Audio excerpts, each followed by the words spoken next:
निसर्ग तूफान के पहुंचने के बाद महाराष्ट्र के कई हिस्सों से नुकसान की खबरें आई। 20 मई को देश के पूर्वी छोर पर बंगाल के तट से अम्फन तूफान टकराया था और महज 14 दिन बाद देश के पश्चिमी तट से एक और तूफान टकराया, जिसके बाद 100 किलोमीटर प्रति घंटा से ज्यादा की रफ्तार से हवाएं चलने लगी। समुद्र में ऊंची ऊंची लहरें उठने लगी, इतनी ताकतवर कि बड़े बड़े जहाज हिचकोले खाने लगे। एक भारी भरकम जहाज के डगमगाने की तस्वीरें सामने आई। एक बार तो ऐसा लगा जैसे लहरें जहाज को पलट ही देंगी।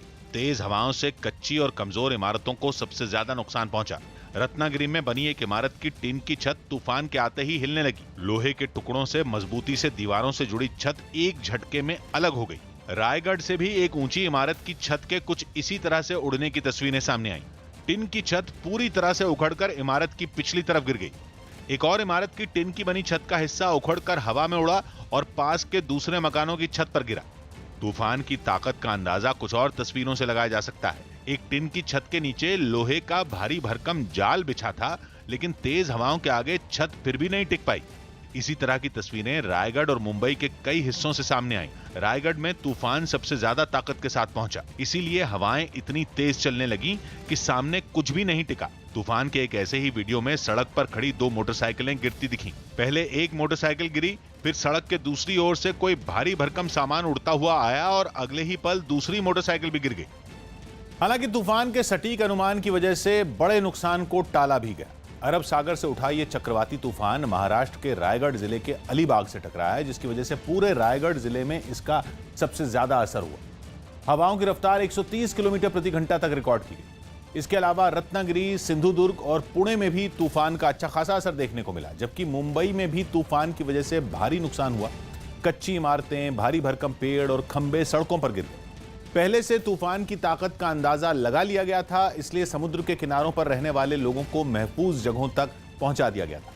राज्य के अलग अलग जिलों के करीब 1 लाख लोगों को सरकारी एजेंसियों ने सुरक्षित जगहों पर पहुंचाया और तूफान से होने वाले नुकसान से निपटने के लिए एनडीआरएफ, एसडीआरएफ, कोस्ट गार्ड और सेना की टीमों की तैनाती कर दी गई। हालांकि तूफान की वजह से जान के नुकसान की खबर नहीं आई। राहत और बचाव के काम में लगी एजेंसियों ने हजारों लोगों को पहले ही सुरक्षित जगहों पर पहुंचा दिया था। मुंबई के लोगों को पिछले 125 साल से किसी चक्रवाती तूफान की चेतावनी नहीं दी गई थी। इसीलिए मुंबई की एजेंसियों ने तैयारी में कोई कसर नहीं छोड़ी। लेकिन सबसे ज्यादा नुकसान मुंबई में पेड़ों और खंभों के गिरने से हुआ। कफ परेड इलाके का एक वीडियो सामने आया, जिसमें भारी भरकम पेड़ गाड़ियों पर गिरे दिखे। सड़क किनारे बने कुछ चबूतरे और उन पर लगी रेलिंग भी तूफान को झेल नहीं पाई।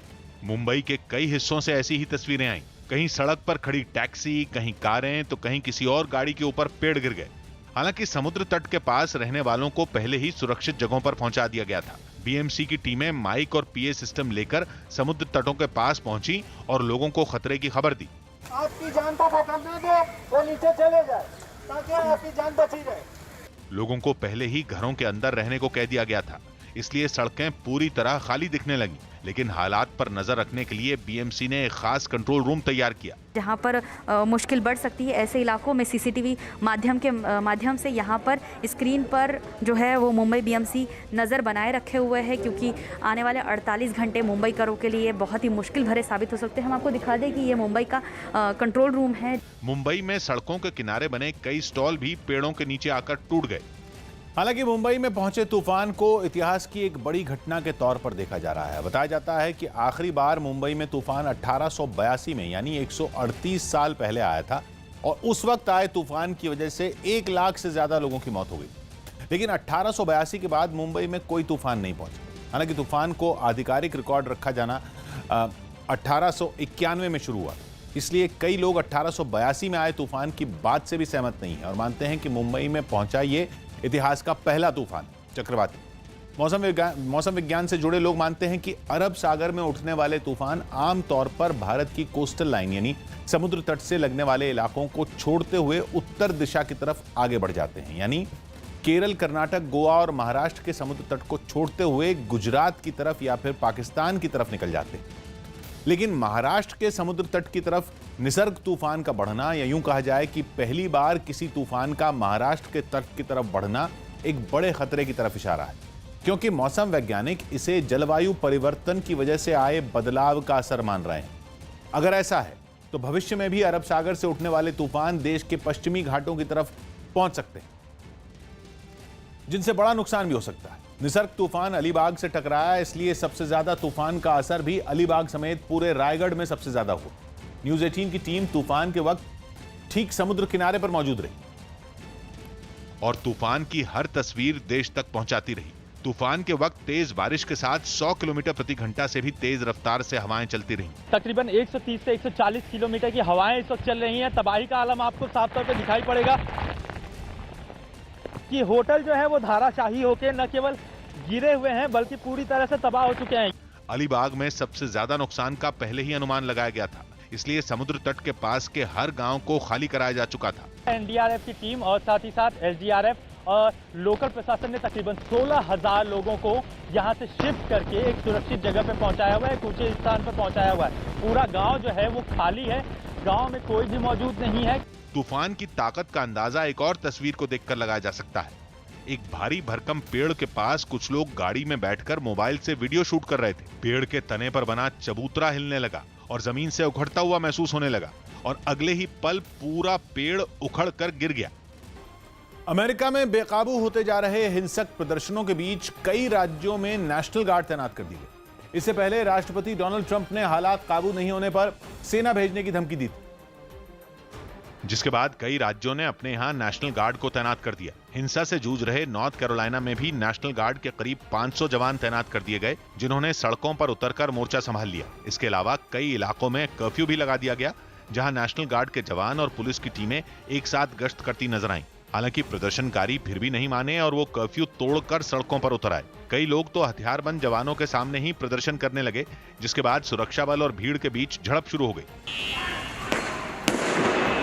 इसी तरह मिजोरी में भी हालात पर काबू पाने के लिए नेशनल गार्ड की तैनाती की गई। बख्तरबंद गाड़ियों पर सवार ये जवान वहां सड़कों पर गश्त लगाते नजर आए। आम आदमी पार्टी के सांसद संजय सिंह ने लॉकडाउन में फंसे मजदूरों को विमान से उनके गांव पहुंचाने की पहल की। संजय सिंह ने बतौर सांसद अपने 33 हवाई टिकटों का इस्तेमाल मजदूरों को दिल्ली से पटना भेजने के लिए करने का फैसला लिया, ताकि लॉकडाउन में फंसे लोग अपने गांव पहुंच सकें। संजय सिंह के मकान के बाहर सुबह होते ही विमान से गांव लौटने वाले लोग पहुंच गए। इसके बाद उनकी निगरानी में उन सभी लोगों को टिकटें दी गईं जिनके नाम से बुक की गई थी। सांसद संजय सिंह अपने साथ बिहार के प्रवासी मजदूरों को लेकर फ्लाइट से उनके घर पहुंचा रहे हैं। आप देख सकते हैं उनके घर के बाहर ये सभी प्रवासी मजदूर हैं जो आज फ्लाइट के जरिए बिहार पहुंचेंगे। यहाँ पर दिल्ली में काफी दिनों से फंसे हुए थे। इतना ही नहीं, लोगों को एयरपोर्ट जाने में परेशानी न हो, इसके लिए एक बस का भी इंतजाम किया गया, जिसमें सवार होकर सभी लोग एयरपोर्ट के लिए रवाना हो गए। आज मेरे साथ 21 साथियों के लिए, प्रवासी मजदूरों के लिए टिकट मिला है, वो हमारे साथ जाएंगे। और कल फिर एक बार जो 12 मजदूर हैं वो हमारे साथ प्रवासी मजदूर साथी जाएंगे। संजय सिंह की इस पहल की दिल्ली के सीएम अरविंद केजरीवाल ने भी ट्वीट कर तारीफ की। लेकिन इन मजदूरों के साथ विमान में संजय सिंह का भी होना जरूरी था, इसीलिए वो भी उनके साथ पटना के लिए रवाना हो गए। नियमों के मुताबिक हर सांसद के लिए घरेलू उड़ानों में सालाना 34 बिजनेस क्लास टिकटें आरक्षित होती, लेकिन शर्त यह है कि हर सफर में उस सांसद का साथ होना जरूरी है जिसके नाम पर टिकट बनाई गई। इसलिए संजय सिंह भी इन मजदूरों के साथ दिल्ली से पटना के लिए रवाना हो गए, क्योंकि सांसद ने सरकार की तरफ से मिलने वाली इन टिकटों का इस्तेमाल मजदूरों को गांव पहुंचाने में किया। जम्मू कश्मीर के पुलवामा में सुरक्षा बल के जवानों ने मुठभेड़ में जैश-ए मोहम्मद के 3 आतंकियों को मार गिराया। मारे गए 3 आतंकियों में एक आतंकी आईईडी के जरिए धमाके करने में माहिर था, जिसे उसके 2 साथियों के साथ सुरक्षा बल के जवानों ने ढेर कर दिया। आतंकियों के साथ काफी देर तक जवानों की मुठभेड़ चलती रही और काफी दूर से गोलियों की आवाज सुनाई दी।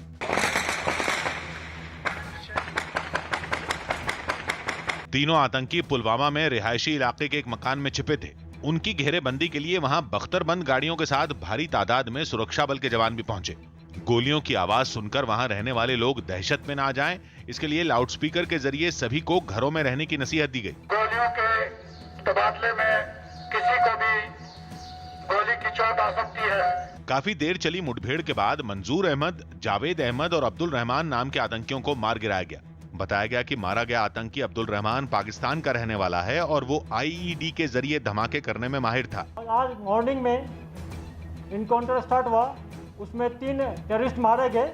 तीनों जैश मोहम्मद से ताल्लुक रखते हैं। इटली की राजधानी रोम में कोरोना संकट के बीच 74वां गणतंत्र दिवस मनाया गया। हालांकि इस महामारी की वजह से वहां कई कार्यक्रम रद्द कर दिए गए, लेकिन वायुसेना के विमानों ने गणतंत्र दिवस पर अपना जलवा दिखाया। एक साथ कई विमानों ने उड़ान भरी और आसमान में करतब दिखाए। इसके अलावा रंगीन धुएं से उन्होंने अपने देश का झंडा भी बनाया।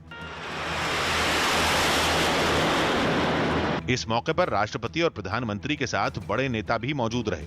राष्ट्रपति ने कोरोना की वजह से जान गंवाने वाले लोगों को श्रद्धांजलि दी। इस दौरान सभी के चेहरों पर मास्क दिखाई दिए और सभी एक दूसरे से दूरी बनाकर खड़े रहे।